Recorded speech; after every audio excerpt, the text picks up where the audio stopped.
Hello दोस्तों, मैं हर्ष आपका स्वागत करता हूं पढ़ाई क्लब में। हम लोग क्लास 9th की मैथ पढ़ रहे थे। उसमें हम पहला चैप्टर पढ़ रहे थे संख्या पद्धति।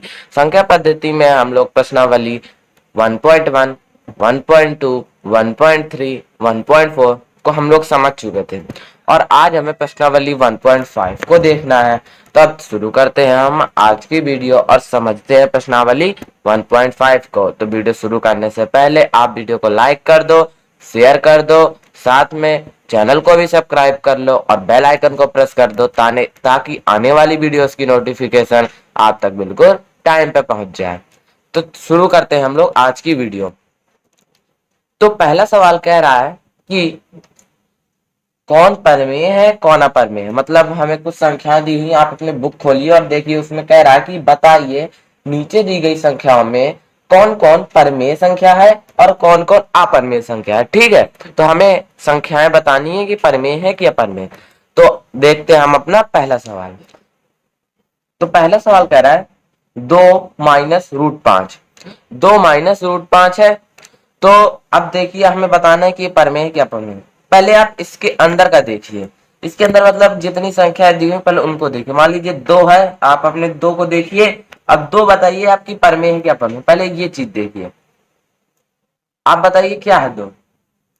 2 बिल्कुल परमेय है कि नहीं? 2 परमेय है।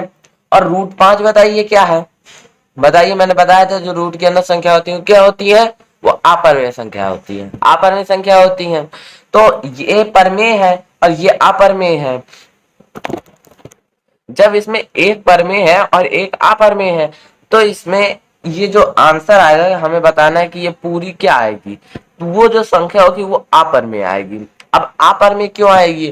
क्योंकि अगर कोई भी अपरमेय संख्या है उसे हम परमेय में घटाते हैं तो हमारा जो आंसर मिलता है वो अपरमेय ही मिलता है। ठीक, अगर कोई अपरमेय संख्या है उसे हम परमेय में घटाएंगे तो हमें जो भी संख्या प्राप्त होगी वो हमारी अपरमेय आएगी, अपरमेय आएगी। तो हमारा जो आंसर आएगा वो हमारा अपरमेय होगा। ठीक, आपको इसमें कारण नहीं देना है, आपको बस लिखना है कि परमेय है कि अपरमेय। ठीक, तो अब देखिए अगला सवाल क्या कह रहा है। तो अगला सवाल कह रहा है कि 3 + √23 कोष्टक बंद है -√23। अब हमें ये बताना है कि ये परमेय है कि अपरमेय। तो पहले इसको हम हल कर लेते हैं। ठीक है, मतलब अभी पहले यहाँ पे कोष्टक बंद है तो कोष्टक हम लोग हटा देते हैं। कोष्टक जब हटा देंगे तो हमारा क्या बन जाएगा? हमारा बन जाएगा 3 + √23 उतना ही रहेगा। अब कोष्टक हट जाएगा, चिन्ह यहाँ पे माइनस लगा है तो माइनस लगा दिया। फिर यहाँ लिखा है √23 तो √23 लगा दिया। ठीक, अब आप देखिए 3 + √23 -√23 आया। तो अब इसमें हम क्या कर सकते हैं? अब देखिए ये प्लस में है ये माइनस में है। देखिए √23 एक प्लस में √23 है और एक माइनस में √23 है तो हम लोग इसको काट देंगे। क्योंकि अगर सेम संख्याएं प्लस और माइनस में होती है तो हम काट देते। मान लीजिए यहाँ पे +4 और -4 होता है तो हम दोनों को काट देते। लेकिन अगर +4 और फिर +4 आ जाता तो हम उसको जोड़ते तो 8 आ जाता। और अगर -4 आ जाए तो भी हम जोड़ते क्योंकि माइनस माइनस प्लस होता है तो, लेकिन चिन्ह माइनस ही रहेगा। ठीक, तो हम -8 कर देते हैं। लेकिन यहाँ पे एक प्लस है एक माइनस है तो ये दोनों कट जाते हैं। तो यहाँ बचा सिर्फ हमारा क्या है आंसर? 3 आया। 3 तो आप आसानी से बता सकते हैं कि ये परिमेय संख्या है कि नहीं? ये परिमेय संख्या है।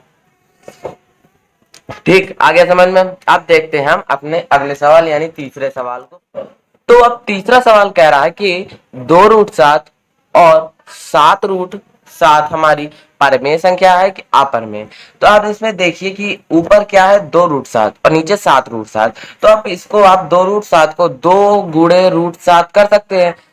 तो अगर यहाँ पे मान लीजिए √7 है और यहाँ पे 2 है तो अगर यहाँ पे कोई चिन्ह नहीं लगा तो हम इसे गुणे में चिन्ह मानते हैं। तो हमने 2 × √7 लिख दिया। अब इसे 7√7 को क्या लिख सकते हैं? हम लिख सकते हैं 7 × √7।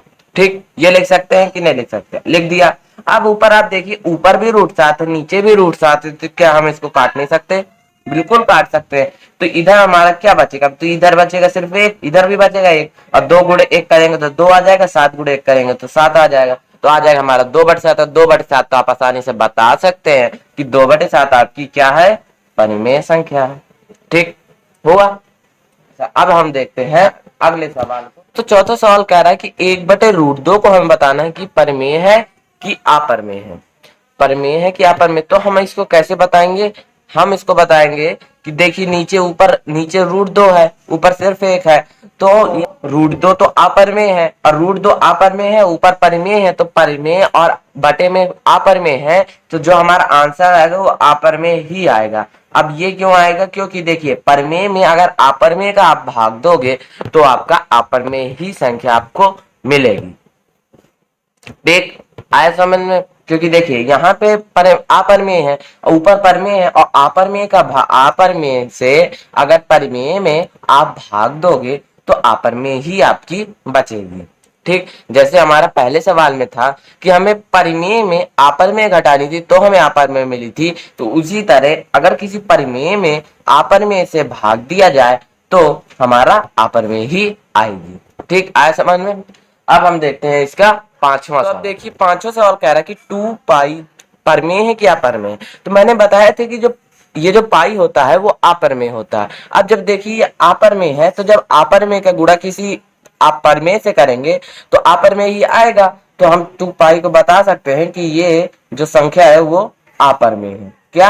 अपरमेय। ठीक, तो ये पहले नंबर के हो गए सवाल। अब देखते हैं हम अपने दूसरे सवाल को कि क्या कहता है। तो दूसरा सवाल कह रहा है कि प्रत्येक व्यंजक को सरल करना है। इसमें कई व्यंजक दी, मतलब कई सवाल दिए, उसको हमें सरल करना है और आंसर लाना है। आप बुक में देखिए लिखा है कि निम्नलिखित व्यंजकों में से प्रत्येक व्यंजक को सरल कीजिए।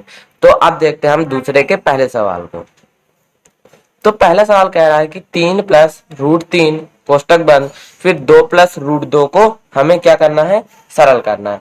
तो आप देखिए यहाँ पे कोष्टक लगा, इतने में कोष्टक लगा है, फिर इतने में कोष्टक लगा है, और बीच में यहाँ पे कोई संख्या नहीं, तो हम यहाँ पे हम क्या मानेंगे? यहाँ हमें गुणा मानना पड़ेगा। जब कोई संख्या नहीं होती और कोष्टक होता है, मतलब कोई चिन्ह नहीं होता, तो यहाँ पे हम गुणे का चिन्ह मानते हैं। तो हमें 3 + √3 का गुणा 2 + √2 में करना है। तो अब आप यहाँ पे गुणा करना है हमको, तो अब आप गुणा करने के लिए क्या करेंगे? तो आप इसमें देखिए कि मान लीजिए मैं यहाँ पे आप ले लीजिए क्या, एक संख्या को पहले इधर से लीजिए, एक संख्या को इधर से लीजिए, मैं ले लेता हूँ पहले 3, आप √3 भी ले सकते हैं। अब 3 लिया, अब 3 का गुणा पहले इसमें पूरे में करवाइए 2 + √2 में, तो मैं यहाँ पे कोष्टक में लिख देता हूँ 2 + √2।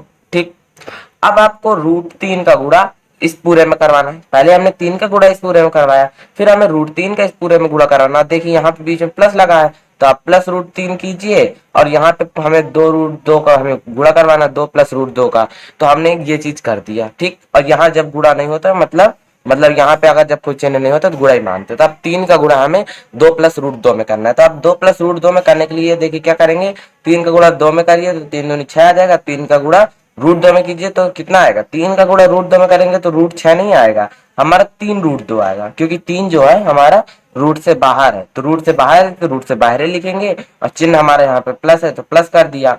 अब देखिए यहाँ +√3 गुणे 2 + √2 है, तब √3 का गुणा आप 2 में करेंगे तो कितना आएगा?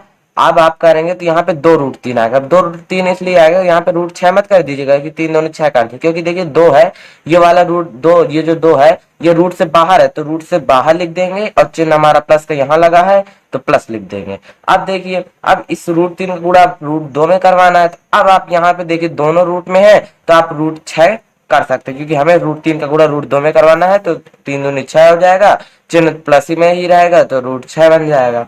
ठीक, अब आप इसमें देखिए, अब हम इसको, तो बस हम लोग इससे ज्यादा अब इसको नहीं हल कर पाएंगे, क्योंकि ये देखिए 6 + 3 √2 आ गया, प्लस 2 √3 आ गया, प्लस √6 आ गया। अब इससे ज्यादा क्या कर पाएंगे? बस इतना ही हो गया, ये हमारा हो गया क्या, ये हो गया हमारा। तो अब इस दूसरे सवाल में देखिए कि 3 + √3 लिखा है, फिर कोष्टक बंद है, फिर 3 - √3, मतलब इसका आपको गुणा करवाना है, मतलब इसी तरह करना जैसे हमने पहले सवाल में किया था। तो इसमें हमने क्या किया था, हमने पहले इसकी एक संख्या को लिया था, फिर इस पूरे में किया था, फिर हमने इस संख्या को लिया था, फिर पूरे में किया था, तो यही चीज आप इसमें भी कर दीजिए। तो अब आप जिसमें इसमें करेंगे, इसमें हमें करना है, तो इसमें हमें पहली संख्या को लेके पूरे में करना है, फिर दूसरी संख्या को लेके फिर पूरे में करना है। तो आप 3 को पहले उठाइए, अब 3 का गुणा हमें किसमें करना है? 3 - √3 में, 3 - √3 में करना। आप देखिए +√3 है, +√3 लिख दिया, फिर उसका √3 का गुणा हमें 3 - √3 में करना है, ठीक, इतना लिख दिया। अब हमें 3 का गुणा पहले इसमें करना है फिर इसमें करना है, तो अब 3 त्रिकाई हो जाएगा 9, फिर यहाँ चिन्ह ये वाला माइनस में है, तो अब यहाँ पे देखिए माइनस का चिन्ह आ गया, तो अब 3 त्रिकाई 9 मत कीजिए क्योंकि 3 जो बाहर है, तो 3√3 हो जाएगा प्लस, अब ये वाला चिन्ह प्लस का है प्लस लगाया। अब √3 गुणा 3 में करेंगे कितना आ जाएगा, 3√3 आ जाएगा। ठीक है, क्योंकि वहां 3 तो ये वाला 3 तो क्या रूट से बाहर है, तो आप देखिए ये √3 है ये √3 है, इसमें हमें गुणा करवाना है दोनों रूट में, तो आप अंदर गुणा करवा सकते हैं, तो आप प्लस में लिखेंगे 3 गुणे 3 यानी 3 त्रिकाई 9 हो जाएगा, √9 हो जाएगा।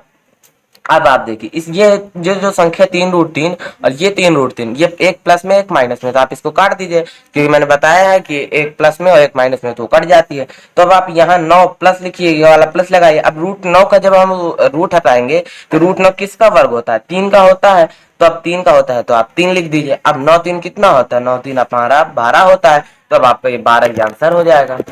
तो अब देखिए दूसरे सवाल में कह रहा है कि 3 प्लस √3 गुणे 3 माइनस √3, उसमें गुणे नहीं लगा लेकिन कोष्टक है, तो गुणे का मतलब वही होता है, मतलब कोष्टक का मतलब वही होता है जब चिन्ह नहीं होता।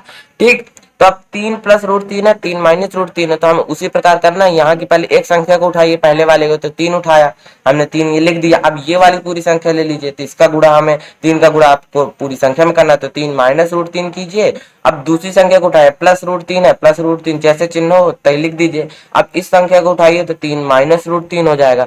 ठीक, इतना हो जाएगा। अब 3 का गुणा आप इसमें करना है, तो आपको 3 त्रिकाई पहले 9 कर लीजिए, क्योंकि यह 3 है तो पहले इसमें करवाए तो 3 त्रिकाई 9। अब 3 का गुणा माइनस √3 में करेंगे तो माइनस का 3√3 आ जाएगा, क्योंकि आप 3 त्रिकाई 9 तो करेंगे नहीं क्योंकि 3 तो बाहर है रूट से, तो आपने 3√3 लिख दिया। प्लस लगाएंगे प्लस, अब √3 का गुणा 3 में करेंगे तो यहाँ भी 3√3 आ जाएगा। अब माइनस लगाएंगे, यहाँ पे चिन्ह माइनस का है माइनस लगा दिया। अब √3 का गुणा √3 में करेंगे तो आपका √9 आ जाएगा।